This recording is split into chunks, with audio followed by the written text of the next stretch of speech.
थोड़ा सा बस ये एक वर्ड कहना भूल गई, राइट ट्रायंगल। इंपीडेंस ट्रायंगल एक राइट ट्रायंगल है जिसकी राइट एंगल बनाने वाली आर्म्स रिप्रेजेंट करती हैं सर्किट का ओमिक रेजिस्टेंस और सर्किट का रिएक्टेंस, और हाइपोटेन्यूज रिप्रेजेंट करता है overall impedance of the circuit.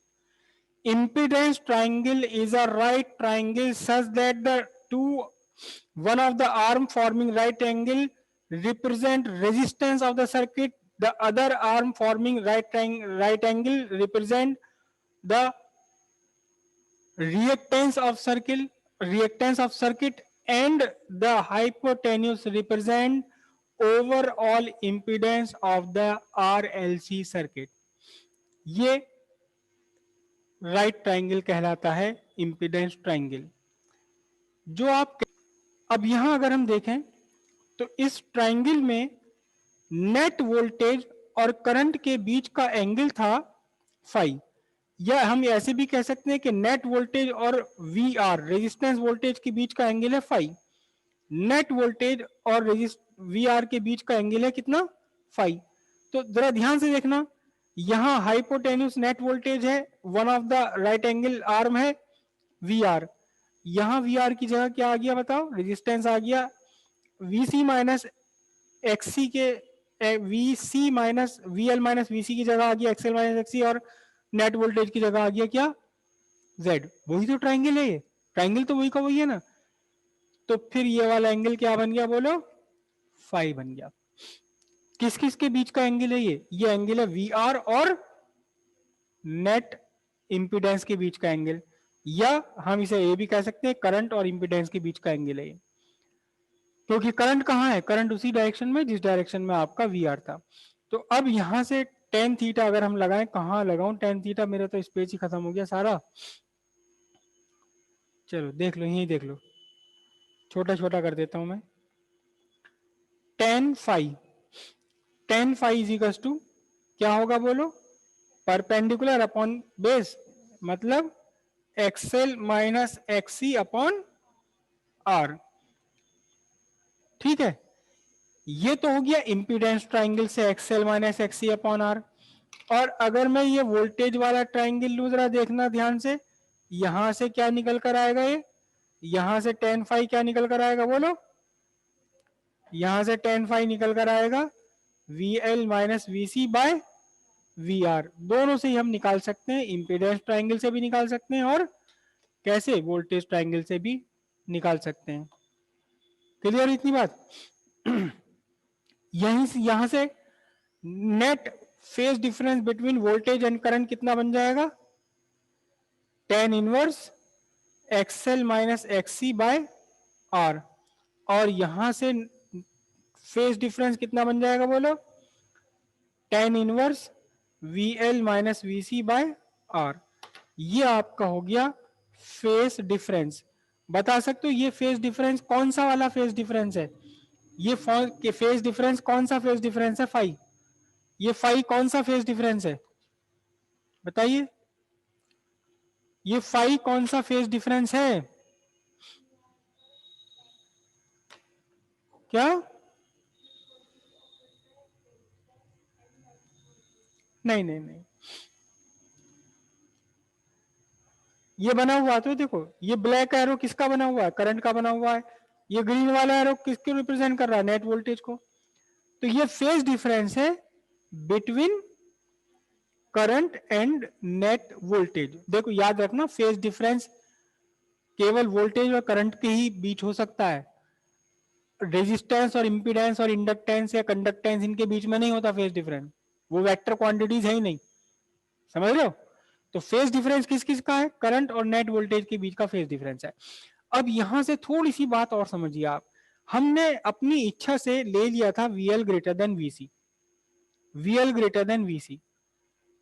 अगर बाय द वे किसी सर्किट में VC ग्रेटर देन VL हो तो फिर क्या आएगा, ये वाला जो एरो है ये आपका VL माइनस VC की बजाय क्या बनेगा, VC माइनस VL, ये बनेगा VC minus VL। VC minus VL बनेगा तो मैं नीचे को बनाऊंगा ट्रायंगल, और ये जो ग्रीन वाला एरो है, ये ग्रीन वाला एरो यहां बनेगा, या तो हो सकता है यहां बने या हो सकता है यहां बने, कहीं भी बनेगा। लेकिन इस करंट के तो नीचे बनेगा। अच्छा, अब इस कंडीशन में, अभी इस कंडीशन में आप नेट वोल्टेज को करंट के रेस्पेक्ट में क्या कह सकते हैं? अभी ये जो इस टाइम बना रखा हमने VL minus VC greater than VC, तो यहां इस कंडीशन में नेट वोल्टेज और करंट का आपस में क्या रिलेशन आप बताओगे? क्या रिलेशन आप बताओगे? बता दो गुप्ता जी, आपको पता होगा तो।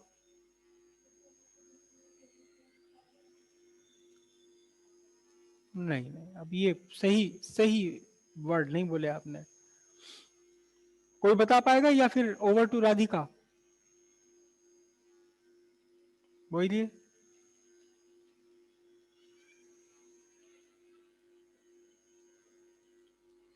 साक्षी?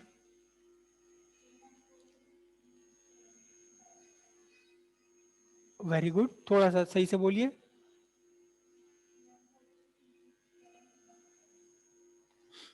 चलिए, आपकी आवाज मैं रिपीट कर रहा हूं। आपने कहा net voltage leads the current by a phase angle, क्या बोला था? पाई या फाई? फाई या पाई?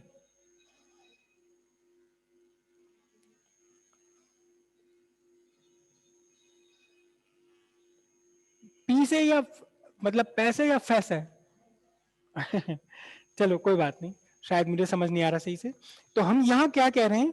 हम कह रहे हैं net net voltage leads the current by a phase angle phi. Net voltage leads the current by phase angle phi, correct. अगर यही कंडीशन बने ऐसी कि VC ग्रेटर देन VL हो, तो फिर हमारा जो नेट रिजल्टेंट है ये नीचे की तरफ बनेगा, VC माइनस VL कहा जाएगा फिर उसे। और ये जो रेक्टेंगल यहां आ रहा है, ये जो रेक्टेंगल आपके इस VR से ऊपर जा रहा है, ये रेक्टेंगल नीचे पलट जाएगा। ये पूरा का पूरा रेक्टेंगल ये वाला नीचे पलट जाएगा। तो आपका जो नेट वोल्टेज है, ये नेट वोल्टेज या तो यहां को बनेगा या फिर यहां बनेगा, यहां बनेगा। तब क्या कहा जाएगा? वोल्टेज और करंट का आपस का ताल्लुक, आपस का इनका रिलेशन क्या कहा जाएगा?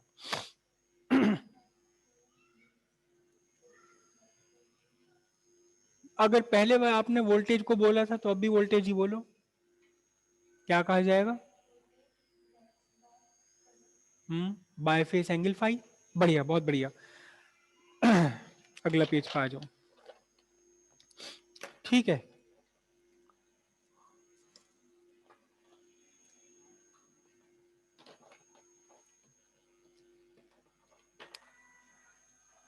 क्या है?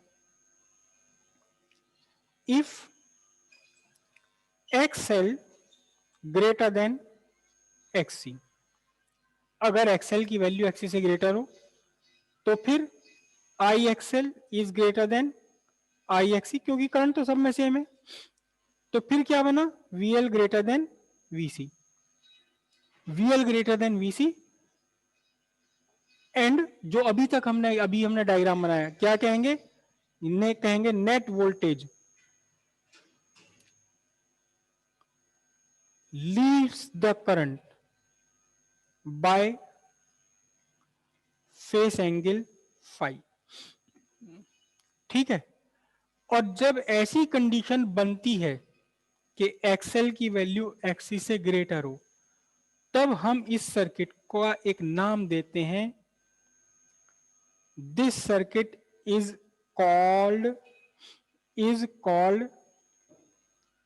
Inductor dominating circuit. It is called inductor dominating circuit or simply inductive circuit। तब हम क्या कहेंगे इसे? इंडक्टर डोमिनेटिंग सर्किट कहेंगे या कहेंगे सिंपली इंडक्टिव सर्किट।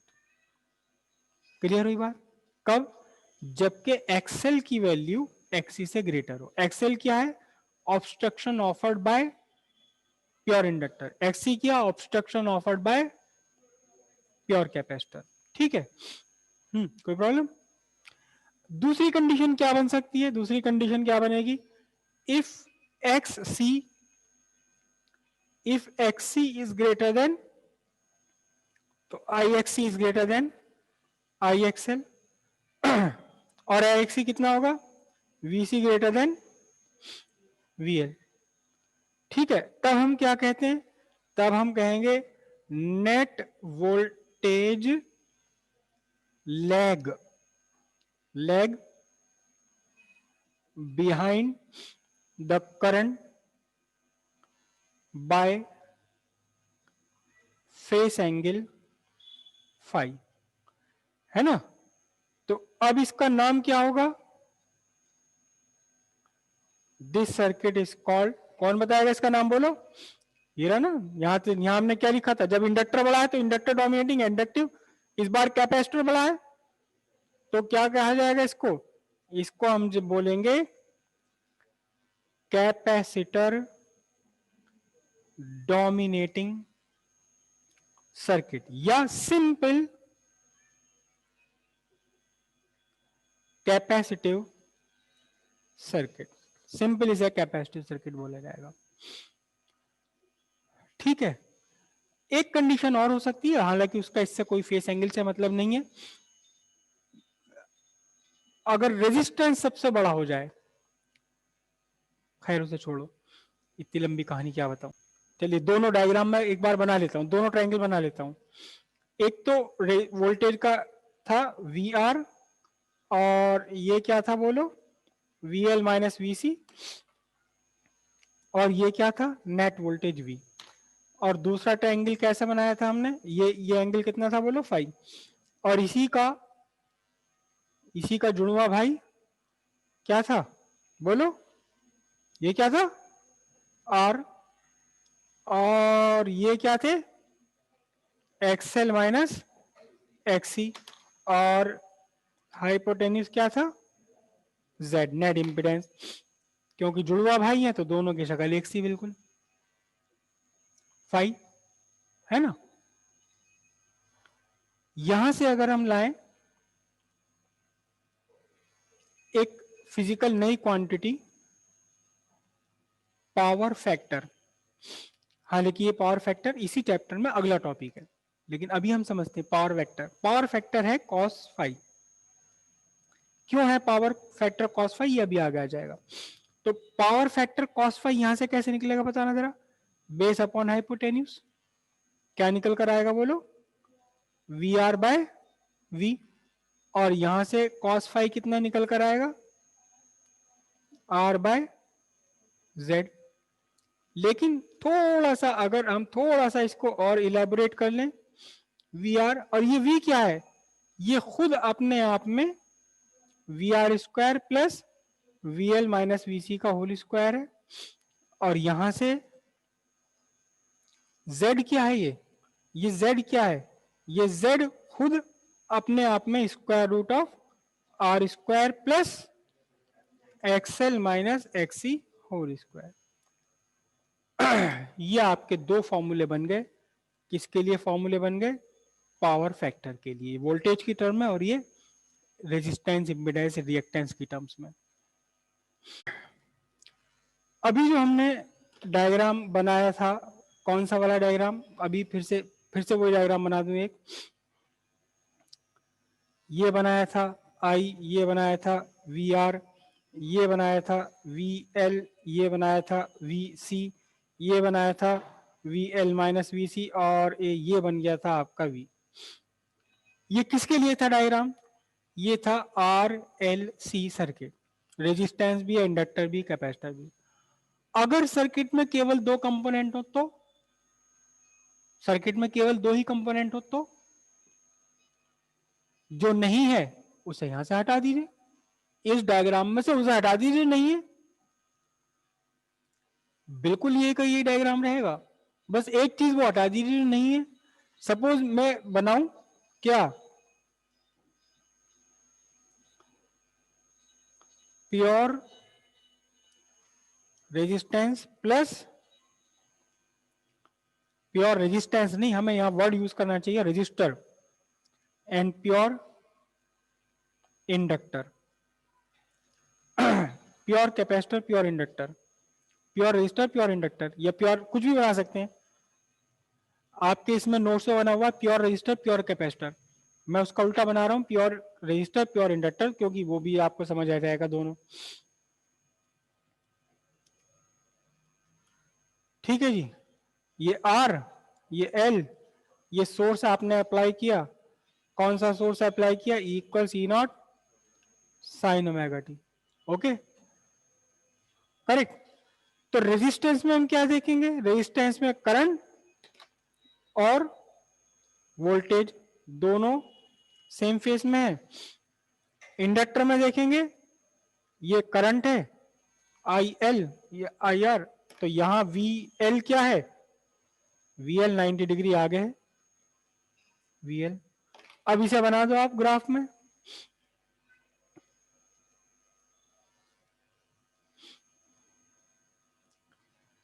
ये बनाई मैंने आई,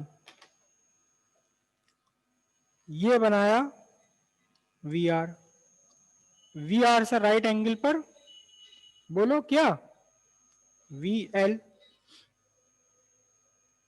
है ना, ये वाला एंगल कितना है 90 डिग्री। वीसी, जब इसमें कैपेसिटर है ही नहीं सर्किट में तो हम क्यों बनाएंगे, वीसी नहीं बना रहे। अब क्या करें, अब क्या करें, नेट वोल्टेज फाइंड करना है, तो नेट वोल्टेज फाइंड करने के लिए वही पुराना जाना पहचाना पैरेललोग्राम लॉ। यहां पैरेललोग्राम लॉ, पैरेललोग्राम भी कौन सा वाला पैरेललोग्राम बनेगा, रेक्टेंगल, और ये हो गया आपका क्या, V L plus V R. ये वाला एंगल क्या बना आपके पास, ये बन गया फाई। ठीक है, तो अब क्या क्या क्या हिसाब बनेगा बोलो, पूरी कहानी करूं या डायरेक्ट बता दूं, पूरी कहानी चलो। ये ओ पी और ये क्यू, तो आप क्या लिखेंगे, in triangle O P Q क्या बनेगा बोलिए, O P square plus P Q square equals O Q square. O Q कितना है, नेट वोल्टेज है वी, ओके, ओपी कितना है, ओपी है वी आर, ये क्या है वी एल, ओके, ये क्या बनेगा वी स्क्वायर, ये बनेगा आई स्क्वायर आर स्क्वायर, ये बनेगा आई स्क्वायर एक्सएल स्क्वायर। तो v बाय आई का whole square is equal to क्या बना, R square plus XL square. फिर इसे आप comparing with Ohm's law, v upon I वही कहानी, represent the net obstruction offered by pure resistor and pure inductor together, दोनों मिलकर के जो रिप्रेजेंट कर रहे हैं, again it is called z impedance. तो z square is equal to क्या बना आपका, आर स्क्वायर प्लस, वही तो इक्वेशन है, यहां एक्सी नहीं था तो एक्सी हट गया, क्या बना, Z square equal R square plus XL square, या फिर Z square, Z is equal to square root of R square plus XL square. क्या होगी इसकी यूनिट, ओम होती है मेरी। फाई कितना बनेगा यहां से बताओ, फेस एंगल कितना बनेगा, अगर टेन फाई आप लगाओ तो क्या बनेगा बोलिए, वी आर बाय, उल्टा लिख दिया मैंने, V L by V R, है ना और वी एल को क्या लिख सकते हैं, आई,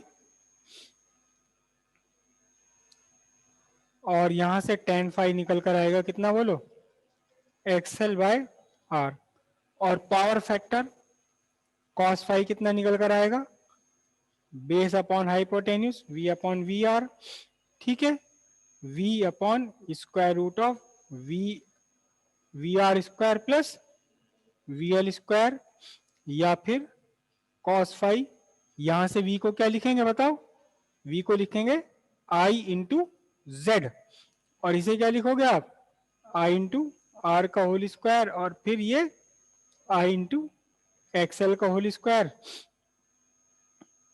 अब यहां से कॉस फाई कितना निकल कर आएगा, सारे आई कैंसिल होकर z upon square root of R square plus, वही फार्मूला, एक्सी नहीं था तो एक्सी यहां से हट गया, ये आपका निकल गया पावर फैक्टर।